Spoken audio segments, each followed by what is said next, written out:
Good morning, good morning, good morning. I hope you're having a good morning. Ah, I'm gonna have some coffee here, get my day started. Poor Luna's gonna have to put up with some more gunfire tonight. Oh, dang. Luna, you knocked my coffee as I was putting it down. Maybe spill some of it.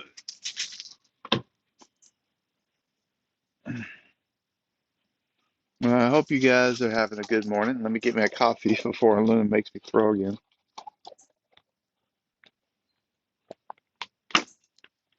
Uh, got me to spill some of it.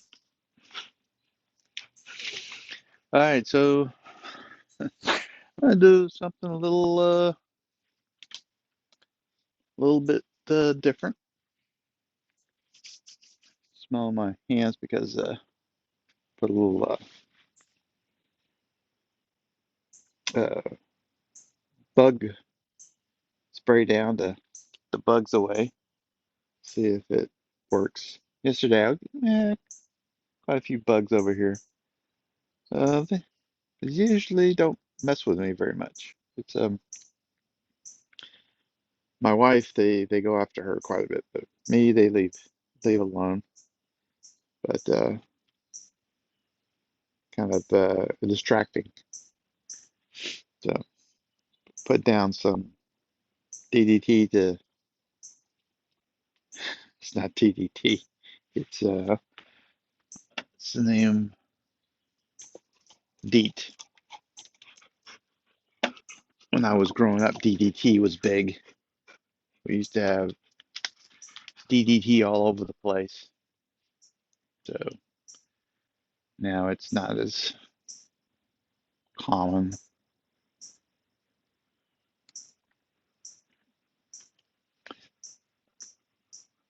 So I was going to talk about a little bit about movies and target audiences.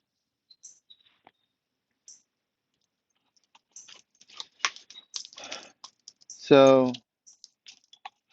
some of the biggest movies for me, and this has nothing to do with whether they're good or bad or things of that nature. I haven't seen enough movies to actually be somebody you could rely on to give you critic critical information about what to watch and what not to watch. I'm just really going to talk more about target audiences and target thinking about your audience when you do a movie. Because nowadays, there's I think, a lot of narrowing down the focus so much that it doesn't really appeal to a large number of people. And people take offense. And um, we watched uh, She-Hulk last night, and it wasn't a bad show, but it had a target audience. There was one lady on there that was supposed to be critical to the understanding the joke and what was going on in the show, and I didn't know who she was. And if you didn't know who she was, she evidently was some singer. And if you didn't know who she was, the jokes weren't that funny. My wife, on the other hand, she knew she was, and so the jokes were humorous to her. Um, so she was laughing, and I was like, okay. And so she was in. She understood it. That doesn't mean that they did a uh, a joke that I should have got, but it does mean my wife laughed, and I just kind of scratched my head. I didn't know what was going on. I didn't. Uh, and nowadays, some people think, well, you're just being a jerk, or you're just being, because just because you don't know who it is doesn't mean you shouldn't laugh. I'm like, didn't laugh because I don't get it. It's okay. You don't have to get it. So I don't know. That one over my head. I'm not, I'm not as up socially as my wife is.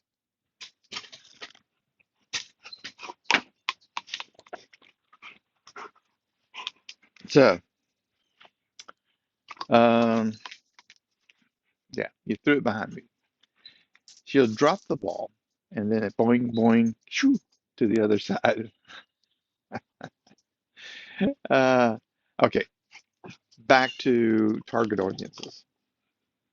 When I was real young, my uh, my dad took me to Dale Carnegie, and I mean I was young. I was like 14 years old, but he really wanted me to take I was an only child. He wanted me to have the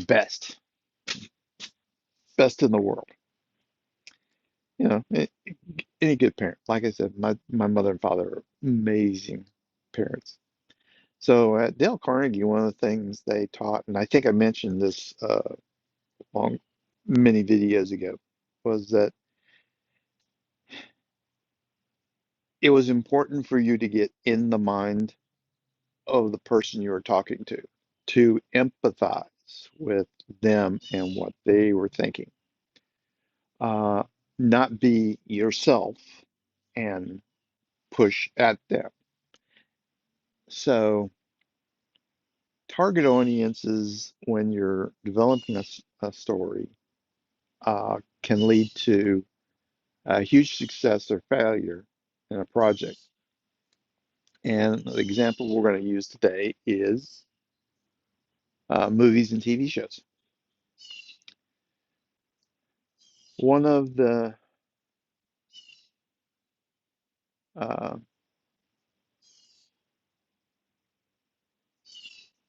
best movies I saw when I was growing up was Rocky. Uh, Rocky was uh, a boxer. I'm going to assume you guys are at least aware of the movie, but I want to just summarize how Rocky appeared to me as a child. Rocky was a boxer who had a normal life in many respects, and he was a nice guy, and he was just trying to fit in with his circumstances. And he was a boxer, not a great, just the average Joe. And he gets an opportunity to fight a big fight, a great fight.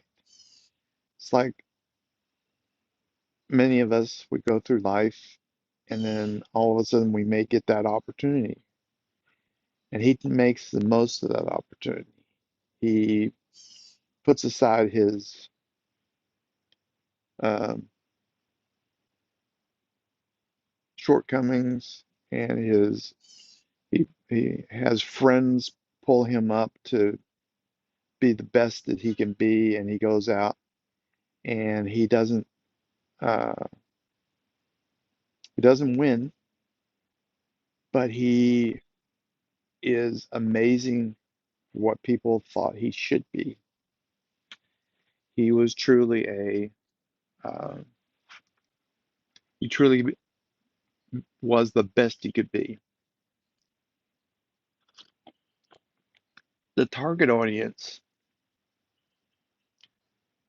could have been fighters.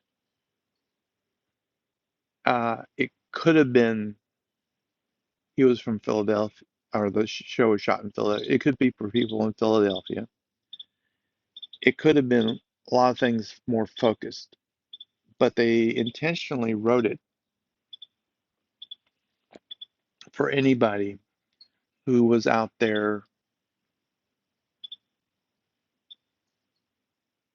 putting in their best,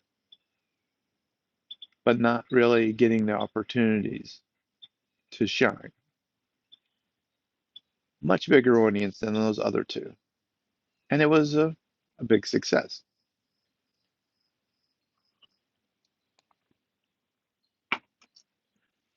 My father took me to see a show called Patton with George C. Scott. And in that one, you got to see a lot of Patton himself, the strangeness of his thought processes, his decisions that either lost or saved lives. And you really got into the whole uh, process. So it could have been a movie that was about a documentary about the man, and they could have kept it very uh,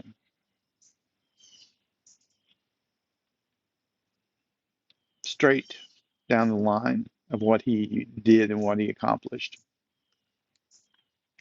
They didn't do that. They brought you in to the persona and what was going on and the impacts that he did. One of the greatest scenes in there, to me, this is me, I'm not the critic, I'm me, was he had his uh, priest write up a prayer to get rid of the cloudy skies so that they could have air cover and he could save the people in the Battle of the Bulge. And the idea of the fact that and then they had him read that. And even though it was written by the priest, it was a it was bringing you into the fact that this guy who's in charge was going to say a prayer, but also if God did clear the clouds, fighting would commence. People would lose their lives because of it. And it was a very good prayer that walked that fine line. So again, they wrote the movie so that it appealed to a lot of people to see what the experience was, what was going on. There were some great scenes of destruction and loss of life, but there was a little bit of the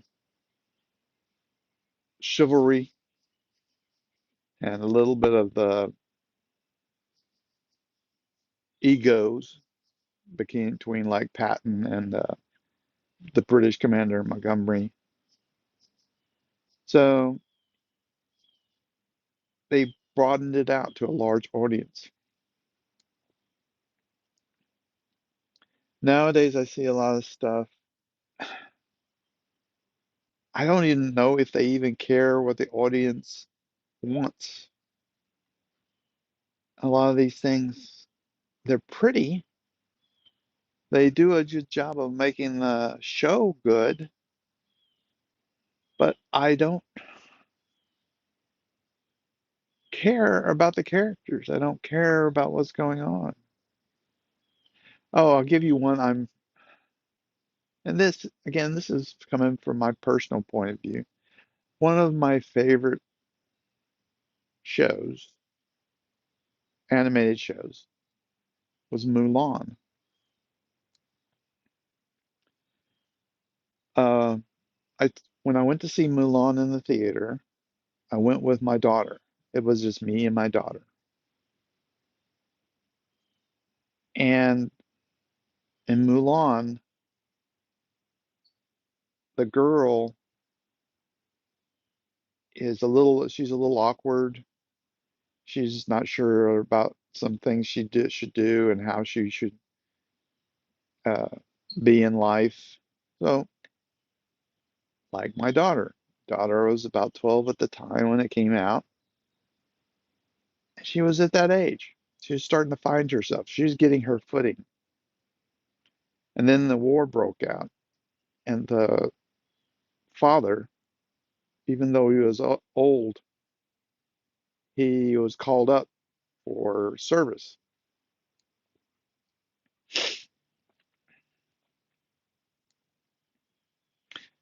And the girl loved her father so much that she put her life and her safety ahead of him to go fight for him. She didn't know what she was doing or get what she was getting into. Her focus was on the love of her father and how much she didn't want him to perish. Boy, as a dad and my daughter, that movie was amazing to me. I loved it. And then what she went on to do. So now they've pulled me in, right? I'm a dad. That's my daughter going off to help me. And then it goes on from there about her trials and how she has to adapt and struggle with the fact that she's a frail girl in a military situation. She has to use her wits and her brains and then she and her determination and she is it's good.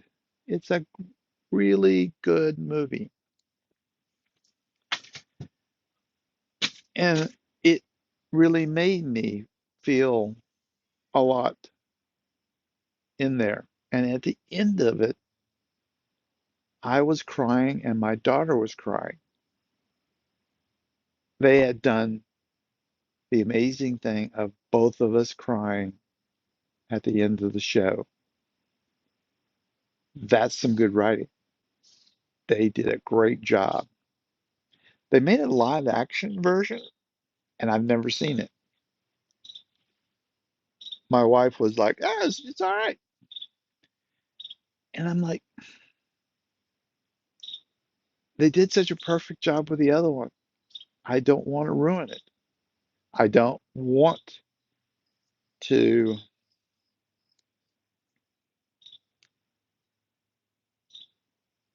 uh, mess with that memory. They did such a great job. Uh, the other one of the great movies that my kids saw was God Grew Tired of Us. It was a show with oh, hello Luna. I know. Yes.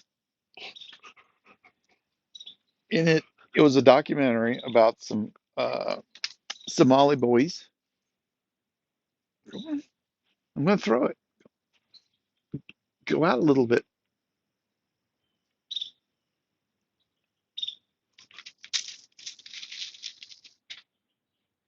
You didn't get out there and get it. Anyway, but it was a documentary. But what it's trying to convey and its target audience was people that were unaware of what happened with the Somali genocide, I want to call it, in South, uh, not Somali, not Somali, Sudan. Sorry, the South Sudan and the boys that were there and what they had to go through. And it did. It pulled you in. It pulled my kids in. They felt like they were there with the kids when they were describing stuff. They did a great job of conveying and pulling the audience in. One of the other ones was Cinderella Man. Cinderella Man, the big thing that my it did for my kids was it's a boxer back in the Depression era, and so fighting for him went from just fighting to fighting for his family, and that difference between what he was fighting for is really what the movie's about. Again, broadens the audience. My kids also love the fact that they felt like they were back in that era. What was life like when the Depression was going on? Again, got a good audience, got a lot of people involved, pulled you in. So I guess the summary of this is, if you hear people didn't like a show, don't ask them what's wrong with you. Why didn't you enjoy the show? What you need to do is say, what was it about the show that didn't make you feel like you were part of the audience? Didn't make you feel connected to what was going on?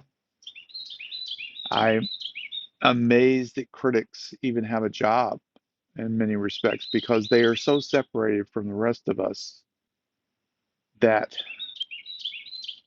it's really tough to put yourself in the mind of others while you're watching a movie. But that's what a critic really needs to do. A critic needs to sit there and not be himself or herself. They need to think about, what is the audience. I remember my daughter said that she was thinking about, this was before she really started kicking butt as a teacher, but she thought about maybe leaving teaching and becoming a uh, a, a reviewer for writers. And she also thought about doing it part time, but as because she enjoyed reading, but her job would be to read something and not be like an editor and rewrite it for them. Her job would be, I've read this, and this will go well for teenagers in middle America. Those are the two people that would really enjoy this book, and not so much these other areas. And the reason for that was, they weren't trying to rewrite it. They didn't want to uh, tell them to get a broader audience. I didn't. They were fine with the target audience, but they didn't want to spend all their advertising dollars in California when it was middle America. So they'd spend more money in the, you know, Wisconsin, Missouri, and Kansas, and they get more. They That's where they target their advertisements. So that's what the critics have to do. They have to think about things like that.